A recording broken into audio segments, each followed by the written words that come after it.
საზღვრის უკანონო კვეთის საქმეზე განაჩენი ორშაბათს 17 მარტს გამოცხადდება. მოსამართლე სათათბიროდ გავიდა. დღევანდელ პროცესზე მიხეილ სააკაშვილი დასკვნითი სიტყვით უნდა გამოსულიყო, თუმცა ონლაინ ჩართვაზე მან უარი განაცხადა. ბრალდების მხარეს გამომტყუნებელი განაჩენის მოლოდინი აქვს, დაცვის მხარე კი აცხადებს, რომ ყოფილი პრეზიდენტი ქვეყანაში დაბრუნების გამო არ უნდა გასამართლდეს.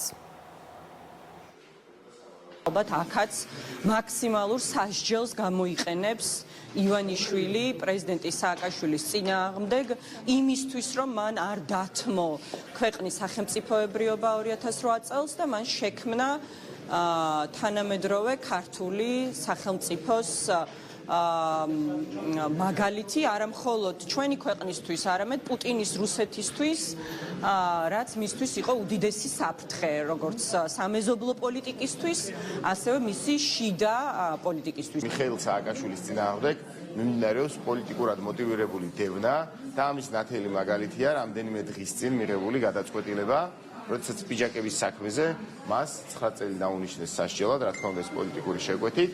რაც შეეხება დღევანდელ სასამართლო პროცესს, მოგეხსენებათ, რომ ეს არის სამშობლოში საქართველოს მესამე პრეზიდენტის დაბრუნების საქმე და აქ პროკურატურა აყენებს იგივე ტიპის არგუმენტებს და იგივე საფუძვლებით ითხოვს მიხეილ სააკაშვილის წინააღმდეგ გამომტყუნებელი განაჩენის დადგენას, როგორც მაგალითად იგივე პროკურორები ისე სამართლებდნენ ზვიად გამსახურდიას, რომელიც გროზნოდან დაბრუნდა. აღნიშნულ საქმეზე გამოკვლეული იქნა არაერთი მტკიცებულება, დაკითხული იქნა მოწმეები, ვიდეო მასალა, ექსპერტის დასკვნები, რაც საბოლოო ჯამში ადასტურებს ბრალდებულ მიხეილ სააკაშვილის მიერ საქართველოს სახელმწიფო საზღვრის უკანონოდ გადმოკვეთის ფაქტს.